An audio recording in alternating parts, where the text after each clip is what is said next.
तो आज मैं एक्सप्लेन करने जा रहा हूँ एक good girl's guide to murder TV series का। बात करें इस टीवी सीरीज के बारे में तो ये एक बहुत अच्छी मिस्ट्री थ्रिलर सीरीज है और जब तक मैं ये वीडियो रिकॉर्ड कर रहा हूँ तब तक इसको IMDb में 7.8 की रेटिंग मिला हुआ है। ओके, तो सीधे चलते हैं एक्सप्लेनेशन की तरफ। तो पहले सीन में हम एक लड़की को देख पाते हैं जो कि अंधेरी रात में कहीं पे जा रही थी और उसके सर पे बहुत तेज चोट लगा था और उससे बहुत तेज खून बह रहा था। आगे हमें इस लड़की का नाम पता चलता है। इस लड़की का नाम होता है एंडी। अभी सीन सीधे 5 साल बाद शिफ्ट होता है और हम देखते हैं इस सीरीज के मेन कैरेक्टर जिसका नाम होता है पीप। पीप यहाँ पे अपने दोस्तों के साथ जा रही थी और उसके सबसे एक्सट्रीम लेफ्ट में जो है उसका नाम होता है कारा।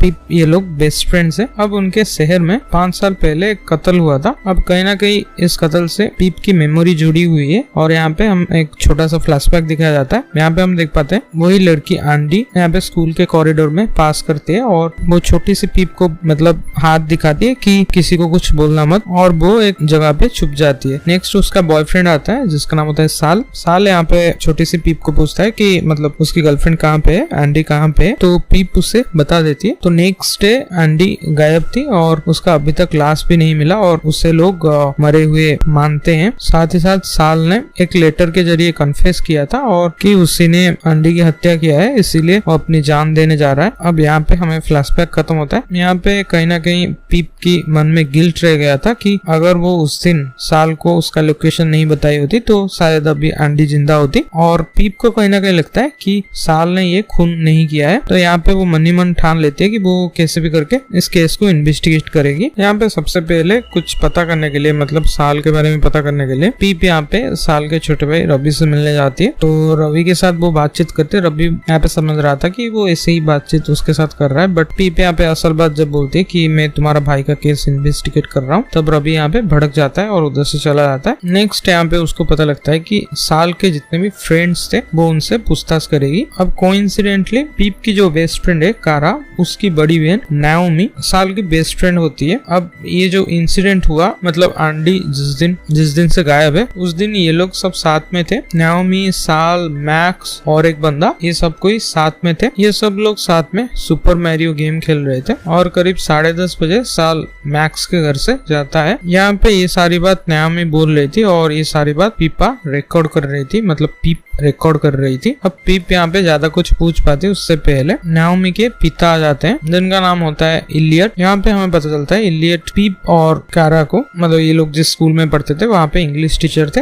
अब नेक्स्ट हम देखते हैं वो मैक्स से पूछने जाते हैं, मतलब मैक्स अगर आपको याद हो मैक्स साल का ग्रुप का एक पार्ट है, उसके फ्रेंड सर्कल का एक पार्ट है। तो मैक्स भी सेम ही चीज बोलता है कि करीब 10:30 बजे साल चला गया था, बट यहाँ पे वो बोलता है कि ये लोग फीफा खेल रहे थे ना कि सुपर मैरियो। अब इन दोनों के बीच मतलब इन दोनों के स्टेटमेंट में जस्ट एक ही अंतर था कि डिफरेंट गेम ये लोग खेल रहे थे। ये बात अजीब लगता है। नेक्स्ट हम देखते हैं पीप यहाँ पे फिर से रवि से मिलने जाते हैं और यहाँ पे वो पिछले दिन के लिए सॉरी बोलती है और रवि बस एक ही सवाल पूछता है कि तुम ये केस क्यों सॉल्व करना चाहते हो। तो पीप यहाँ पे बोलती है कि मुझे लगता है कि साल बेकसूर है और मैं उस बात को बाहर लेके आऊंगी। अब यहाँ पे हम देखते हैं इनका थोड़ा बातचीत होता है और ये लोग काइंड ऑफ एक टीम बन जाते हैं कि मतलब ये साथ में मिलके सच क्या है इसको जानने का कोशिश करेंगे। नेक्स्ट यहाँ पे रवि साल का फोन पीप को दिखाता है। यहाँ पे हम देख पाते हैं कि साल जब भी मैसेज करता है वो मतलब कैजुअली मैसेज किया था, बट ये जो कन्फेस किया है उसको वो मोबाइल में ऐसे कन्फेस किया है जो कि अजीब बात है। मतलब ये मोबाइल किसी के हाथ भी लग सकता है और इसको कोई भी टाइप कर सकता है। इस टाइप का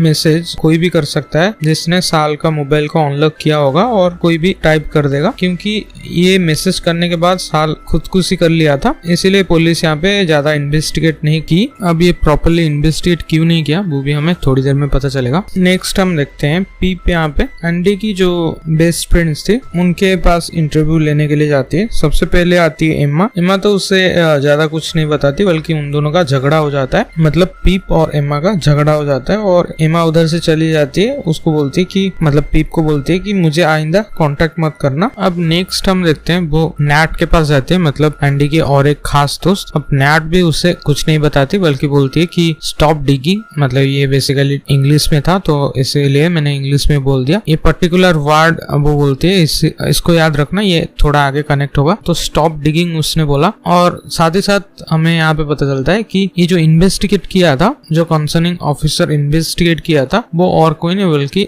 नैट का भाई था जिसका नाम होता है कॉनर। अब ऑब्वियसली पिप को और भी ज्यादा शक होने लगता है कि ये प्रॉपरली इन्वेस्टिगेट नहीं हुआ है और साल को कहीं ना कहीं ये लोग फंसा रहे हैं। अब नैट से उसको एक दो बातें तो पता चल जाती है कि नैट यहाँ पे बोलती है कि एंडी के गायब होने से पहले वो खुद ड्रग्स लेती थी और किसी आदमी के लिए ड्रग्स बेचा भी करती थी, मतलब वो एक एजेंट बन गई थी, काइंड ऑफ एजेंट बन गई थी। अब यहाँ पे रवि और पिप ये लोग साथ में डिस्कशन कर रहे थे कि क्या हो सकता है। अभी रवि को एक आइडिया आता है और वो अपने नंबर से नैट को मैसेज करता है कि हाय दिस इज एमा। मतलब एमा और नैट ये दोनों भी दोस्त थे, तो और ये लोग काफी मतलब 5 साल से अभी तक बात भी नहीं किए हैं, इसलिए इन दोनों का नंबर नहीं है। इसलिए रवि यहाँ पे प्रिटेंड करता है कि वो एमा है और वो नैट को अपने नंबर से मैसेज करते हैं हाय दिस इज एमा, और उन लोगों का बातचीत शुरू हो जाता है मैसेज में। अब लास्ट में नैट यहाँ पे बोल देती है कि कहीं तुमने हमारा सीक्रेट ओल्ड गाय उसके बारे में तो कुछ नहीं बोल दिया, इस टाइप का मैसेज वो करती है। तो इस मैसेज को देख के ये दोनों मतलब ये सीक्रेट ओल्ड गाय कौन हो सकता है इस बारे में सोच रहे थे। नेक्स्ट हम देखते हैं पीप और उसके फ्रेंड्स कैंपिंग करने बाहर गए थे और यहाँ पे वो बहुत सारे फन एक्टिविटीज कर रहे थे, बट सडनली पीप को लगता है कि उसके कैंप में कोई है। अब यहाँ पे ढूंढने पर उसे एक चिट्ठी मिलता है जिसपे लिखा था स्टॉप डिगिंग पीपा। तो पीप यहाँ पे वो देख के मतलब काइंड ऑफ घबरा जाती है और जैसा कि मैंने बोला था स्टॉप डिगिंग ये एग्जैक्ट वर्ड नैट ने बोला था, तो यहाँ पे उसका सारा शक अभी नैट पे था। अब यहाँ पे इस मैसेज के बारे में वो किसी को कुछ नहीं बोलती। नेक्स्ट हम देखते हैं ये लोग नैट को कन्फ्रंट करते हैं और नैट उन लोगों को बताती है कि गायब होने से पहले एंडी यहाँ पे बहुत बार मैक्स से मिला करता था, इसलिए ज्यादा जानकारी के लिए पीप यहाँ पे मैक्स के पास जाती है। मैक्स यहाँ पे क्लियरली बोल देता है कि उसका और एंडी का कोई चक्कर नहीं चल रहा था, क्योंकि वो उसकी गर्लफ्रेंड वो उसकी बेस्ट फ्रेंड की गर्लफ्रेंड थी, मतलब साल की गर्लफ्रेंड थी, तो वो उन लोगों का कुछ चक्कर नहीं चल रहा था, बल्कि मैक्स एंडी से ड्रग्स खरीदता था। और ये लोग किसी कैलामिटी पार्टी पे जाते थे और उधर एक ड्रग डीलर था, उसके लिए एंडी काम करती थी पैसों के लिए, जो कि साल को पता चल चुका था और इसीलिए साल और एंडी का झगड़ा हुआ था। अब यहाँ पे हम देखते हैं पीप यहाँ पे जैसे तैसे ये नेक्स्ट कैलामिटी पार्टी कहाँ पे हो रहा है वो जैसे तैसे पता कर लेती है। नेक्स्ट हम देखते हैं पीप यहाँ पे वही कैलामिटी पार्टी जाती है। अब यहाँ पे उसे जैसे तैसे उस ड्रग डीलर के बारे में पता चलता है, तो यहाँ पे वो सीधे उसके पास चली जाती है, जो कि बड़ा ही अजीब था। एनीवेज तो उससे वो 2-3 सवाल पूछती है कि क्या आंटी तुम्हारे लिए ड्रग्स बेचा करती थी, पहले इस टाइप का सब सवाल पूछती है। अब यहाँ पे उस ड्रग डीलर से हमें पता चलता है कि आंटी एक बनी बैग में ड्रग बेचा करती थी और उसके ऊपर पुलिस का शक भी नहीं जाता था, बट जब से वो गायब हुई है या फिर मारी गई है उसके बाद उसका वो बनी बैग भी नहीं मिला। और लास्ट सवाल पीप यहाँ पे वो ड्रग डीलर से पूछती है कि जिस दिन आंटी गायब हुई उस दिन तुम कहाँ पे थे। तो यहाँ पे ऑब्वियसली वो ड्रग डीलर चिढ़ जाता है और उसे बोलता है कि क्या तुम्हें लगता है मैंने खून किया है, ऐसा मतलब धमकाता है उसे। तो पीप यहाँ डर के उधर से भाग जाती है। अब नेक्स्ट हम देखते हैं रवि और पीप ये दोनों आंटी के घर जाते हैं। अब यहाँ पे हम पहली बार देख पाते हैं आंटी की एक छोटी बहन थी जिसका नाम होता है बेक्का। अब बेक्का थोड़ी देर के लिए बाहर गई थी, उसी बात का फायदा उठा के ये दोनों एंडी के कमरे में जाते हैं और उनको फाइनली वो बनी बैग मिल जाता है। अब इससे पहले मतलब ये लोग कुछ और जान पाए उससे पहले बेक्का वहाँ पे आ जाती है। अब ये लोग जैसे तैसे उधर से भागते हैं। नेक्स्ट हम देखते हैं इन लोगों के पास कोई क्लू नहीं था, बट नेओमी से उनको एक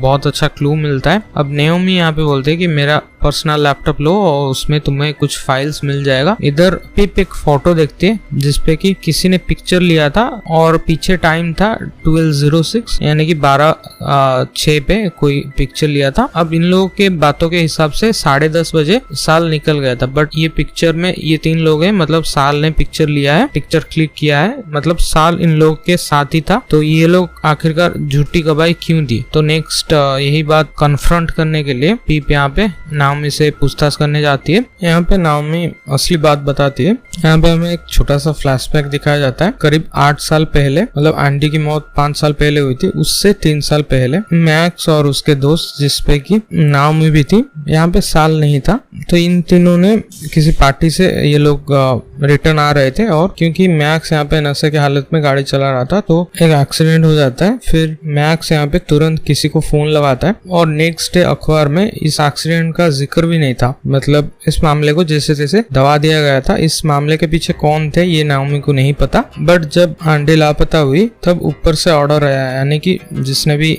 ये हेल्प किया था उसने ऑर्डर दिया साल को इस केस में फंसाने के लिए। इसीलिए इन लोगों ने साल के खिलाफ गवाही दी। उस टाइम में साल के खिलाफ गवाही दी। पुलिस वाले को बताया कि साल 10 बजे घर से चला गया था, जबकि एंडी 12:30 बजे मतलब लापता हुई थी। मतलब लोग उसे लास्ट 12:30 बजे रात में देखे थे, जबकि 12:30 बजे तक तो साल इन लोगों के साथ ही था। मतलब अगर ये लोग सच्ची गवाही दे देते तो साल बच जाता, बट यहाँ पे नाओमी का कहना था कि ये लोग मजबूर थे क्योंकि इनको जिसने हेल्प किया उसने इन लोगों को चिट्ठी के माध्यम से ऑर्डर दिया कि साल को इस केस में फंसाओ। अब ये कह के नाओमी जोर-जोर से रोने लगती है। तभी वहाँ पे मैक्स भी आ गया था, तो मैक्स भी जान चुका था कि नाओमी पीप को सब कुछ बोल चुकी है। तो मैक्स यहाँ पे बहुत ज्यादा फ्रस्ट्रेट हो जाता है और गुस्सा करने लगता है। अब पीप यहाँ पे क्लियर हो चुकी थी कि साल बेकसूर है, बट अगर ये डायरेक्टली वो पुलिस को जाके बता देगी तो झूठे गवाही देने के इल्जाम में नाओमी जेल चली जाएगी।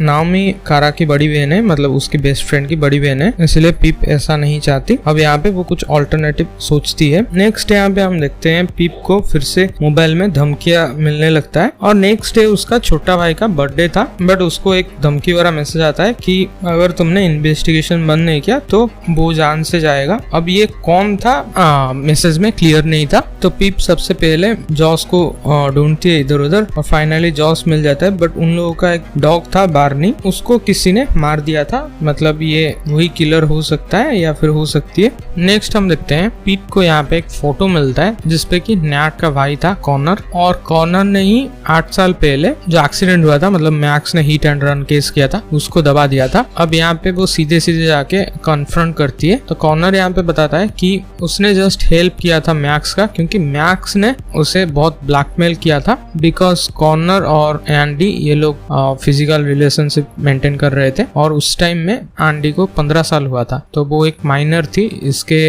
जुर्म में कॉर्नर की नौकरी जा सकती है और उसका करियर तबाह हो सकता है। और कॉर्नर का यहाँ पे बोलना था कि उसे नहीं पता था कि एंडी एक माइनर थी, बल्कि एंडी ने अपना एज उसको 18 बताया था। खैर, तो ये सारी बात मैक्स जानता था, इसीलिए वो बार बार कॉर्नर को धमकी देता रहता था। इसीलिए कॉर्नर ने वो हिट एंड रन वाला केस को दबा दिया। नेक्स्ट हम देखते हैं पीप यहाँ पे स्कूल गई थी और स्कूल से आते आते उसके मोबाइल पे कॉल आया था। अब मैं ये बात बता दूं कि कुछ दिन पहले इन लोगों ने जो सीक्रेट ओल्ड गाय के बारे में नैट को पूछे थे, तो वो तो कुछ नहीं बताई, बट एक कॉल आया था जिसको कि पीप ने अपने मोबाइल में नेम सेव कर लिया था, सीक्रेट ओल्ड गाय। तो उसी नंबर से फिर से फोन आता है। अब मैं यहाँ पे और एक बात बता दूं कि ये जो सीक्रेट ओल्ड गाय वाला नंबर और जहाँ से धमकी मिल रहा था वो वाला नंबर अलग अलग है। अब यहाँ पे सीक्रेट ओल्ड गाय का फोन वो उठाती है। फोन के दूसरी तरफ नाओमी थी। नाओमी यहाँ पे बोलती है कि उसको बार्नी के बारे में सुन के बहुत बुरा लगा, इसीलिए वो फोन किया है। तो पीप वो पूछती है कि ये फोन किसका है, तो यहाँ पे नाओमी बताती है कि ये उनके पिताजी का है, यानी कि इन लोगों का जो इंग्लिश टीचर था इलियट, इसका है। और ये उनका पुराने स्टोर रूम में पड़ा था ये मोबाइल, और नाओमी का मोबाइल स्विच ऑफ हो गया था, इसलिए वो इस फोन से फोन कर दिया। अब यहाँ पे बात साफ हो चुकी है कि सीक्रेट ओल्ड गाय कोई और नहीं बल्कि इलियट है। नेक्स्ट हम देखते हैं इलियट के कार में ये लोग सब कोई कारा के घर जा रहे थे, मतलब पीप और उसके दोस्त कारा के घर जा रहे थे, मतलब ऐसे हंसी मजाक करने के लिए। तो पीप यहाँ पे अपना फोन जानबूझ के इलियट के कार में छोड़ देती है ताकि उसका लोकेशन ट्रैक किया जाए। और तो और कंफर्म करने के लिए पीप यहाँ पे इलियट का प्रिंटर हिस्ट्री देखती है, मतलब कौन सा चीज वो प्रिंट किया है। अब 5 दिन पहले जो उसको नोट मिला था, मैसेज मिला था, स्टॉप डिगिंग पीपा, वही सेम लेटर सेम मैसेज वहां पे था। तो इस बात से मतलब साफ हो चुका था कि सीक्रेट ओल्डर गाय और कोई नहीं बल्कि इलियट है। नेक्स्ट यहाँ पे पीप वही लोकेशन पे जाती है, मतलब उसने जो लोकेशन ट्रैक करने के लिए इलियट के गाड़ी में अपना फोन छोड़ दिया था वही लोकेशन पे वो जाती है। और उसने एक अच्छा काम कर दिया था कि उसने ऑलरेडी पुलिस को इन्फॉर्म कर दिया था ताकि अगर उसके साथ कुछ हो तो पुलिस तो वैसे ही वहाँ पे आ जाएगी। नेक्स्ट हम देखते हैं इलियट यहाँ पे अपना सच बोलता है। अब यहाँ पे हम जान पाते हैं कि करीब 6 साल पहले इंग्लिश ट्यूशन के लिए एंडी इलियट के पास आई थी। अब यहाँ पे उन लोगों को मतलब पढ़ते पढ़ाते हुए पता नहीं कैसे प्यार हो जाता है और ये लोग फिजिकल रिलेशनशिप में भी थे जो कि बहुत ज्यादा डिस्गस्टिंग था। और 1 साल होने के बाद एंडी यहाँ पे साल के साथ रहना चाहती थी, इसलिए वो इलियट से ब्रेकअप कर लिया। और तो और वो बीच बीच में पैसे मांगने के लिए इलियट के पास आ जाती थी, मतलब वो धमकाती थी कि ब्लैकमेल किया करती थी कि मेरे साथ तुमने फिजिकल रिलेशनशिप बनाया, मैं एक माइनर हूँ, ऐसा वैसा सब बोलती थी। जबकि इलियट का कहना था कि ये दोनों की मर्जी से हुआ है। अब जिस दिन वो गायब हुई उस दिन भी एंडी इलियट के घर आई थी और उसे 5000 पाउंड्स की मांग कर रही थी। तो इलियट यहाँ पे साफ साफ मना कर देता है। तो एंडी यहाँ पे फिर से उसे थ्रेटन करने का ट्राई करती है। तो गुस्से में आके इलियट ने उसको जस्ट एक धक्का दिया था तो उसका सर दीवार पे जोर से लग गया और उसके सर के पीछे से बहुत तेज खून बह रहा था, जो कि हमने फास्ट सीन में भी देखा था। बट तब तक एंडी जिंदा थी और वो ऐसे इधर इलियट कुछ मेडिकेशन लाने के लिए जाता है, तब तक एंडी उसके घर से चली गई थी। यहाँ पे इलियट ऐसा बोलते हैं। अब यहाँ पे थोड़ा बहुत यकीन तो आ रहा था उसके बातों पर, बट पीप यहाँ पे और एक बात नोटिस कर पाती है, मतलब ऊपर से कुछ आवाज आ रहा था तो इसीलिए वो जल्द से जल्द ऊपर जाती है और एटिक में उसको और एक लड़की मिलती है। तो इनिशियली उसे लगता है कि ये एंडी है, बट यहाँ पे वो कोई और लड़की थी। यहाँ पे ये लड़की बोलती है कि करीब 1 साल पहले उसने इलियट से लीप लिया था और इलियट यहाँ पे नशे की हालत में कन्फेस कर दिया कि उसने साल को मारा है, मतलब इलियट ने साल को मारा है। अब कैसे मारा है वो भी हमें यहाँ पे पता चलता है। इलियट ने ही ड्रग्स देख के उसको मार दिया था और उसी के मोबाइल से मैसेज टाइप किया था, मतलब कन्फेशन टाइप किया था। अब ये सारी बात वो लड़की पुलिस को बताती है। तब तक वहाँ पे पुलिस आ चुकी थी। यहाँ पे इलियट अरेस्ट होता है और सबको यहाँ पे समझ रहे थे कि इलियट ने जरूर से एंडी को भी मारा है, क्योंकि वो एक उसका एक्स था, इसीलिए गुस्से में वो उसने साल को मार दिया, ऐसा वैसा सब सोच रहे थे। बट यहाँ पे पीप बोलती है कि उसका डॉग जो बार्नी उसको किसी और ने मारा है, बिकॉज जब वो मैसेजेस उसे आए थे और जब वो डॉग मरा तब मतलब उस दिन इलियट वो शहर पे ही नहीं था, वो अपनी बेटियों के साथ मतलब कारा और नाओमी के साथ वो किसी और शहर में था और ये इंस्टाग्राम में पोस्टेड है। इसलिए असली बात क्या है वो जानने के लिए वो इंटरोगेशन रूम में जाती है। अब यहाँ पे हमें पता चलता है आखिरकार उसने साल को क्यों मारा, मतलब इलियट ने साल को क्यों मारा। यहाँ पे इलियट बोलता है कि अगर इन्वेस्टिगेशन हुआ तो उसका और एंडी का क्या रिश्ता है वो बाहर निकल सकता है और वो अपनी बेटियों को मुंह नहीं दिखा पाएगा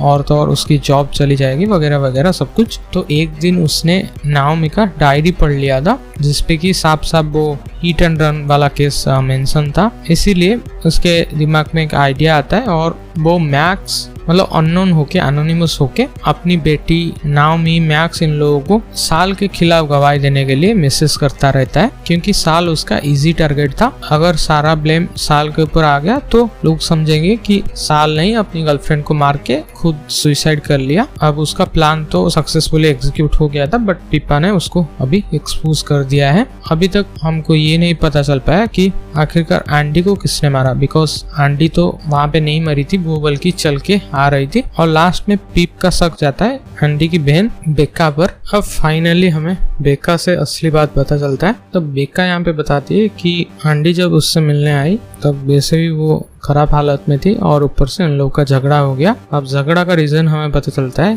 बेका भी वही कैलामिटी पार्टी में जाया करती थी। अब उसके ड्रिंक में किसी ने ड्रग्स मिला लिया था तो नशे की हालत में वो बेहोश हो गई और उसी टाइम में उसके साथ किसी ने जबरदस्ती किया और बाद में उसे पता चला कि ये और कोई नहीं बल्कि मैक्स था। तो मैक्स को ड्रग सप्लाई करती है उसी की बहन एंडी। तो एंडी यहाँ पे उसे रिक्वेस्ट करती है कि तुम पुलिस के पास मत जाओ, मतलब किस टाइप का घटिया बहन है मतलब बताने का जरूरत भी नहीं, क्योंकि वो अरेस्ट हो सकती है और ऊपर से लोगों को ब्लैकमेल भी किया करती थी ये एंडी। खैर, तो इसी बात पे इन लोगों का झगड़ा होता है। फिर बाद में बेक्का को पता चलता है कि नेक्स्ट डे ये लोग साल के साथ मतलब एंडी और साल बेसिकली इधर से भाग जाने वाले थे। तो ये बात सुन के और इस बात में बहुत ज्यादा झगड़ा हो गया, वो फिर से उसको पुश कर देती है, मतलब बेक्का यहाँ पे एंडी को पुश कर देती है, तो उसका फिर से सिर दीवार पे लगता है और अभी वो बेसिकली मरने वाली थी। तो पैनिक में आके बेक्का यहाँ पे उसे वहाँ पे एक केव था,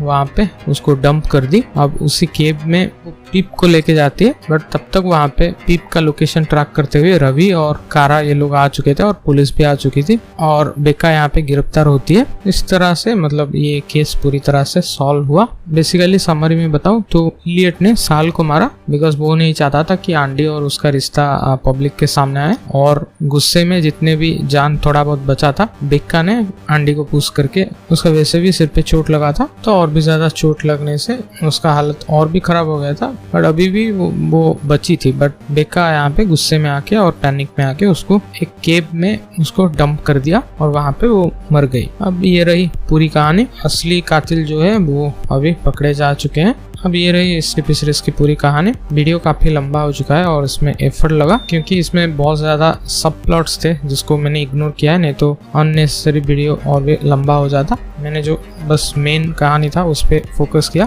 तो अगर एक्सप्लेनेशन पसंद आया तो प्लीज वीडियो को लाइक कर देना और चैनल को सब्सक्राइब कर देना इसी तरह के वीडियोस के लिए। यहाँ पे कहीं पे प्ले लिस्ट आ रहा होगा मिस्ट्री थ्रिलर का, आप इसको चेकआउट कर सकते हो। मिलते हैं नेक्स्ट वीडियो में।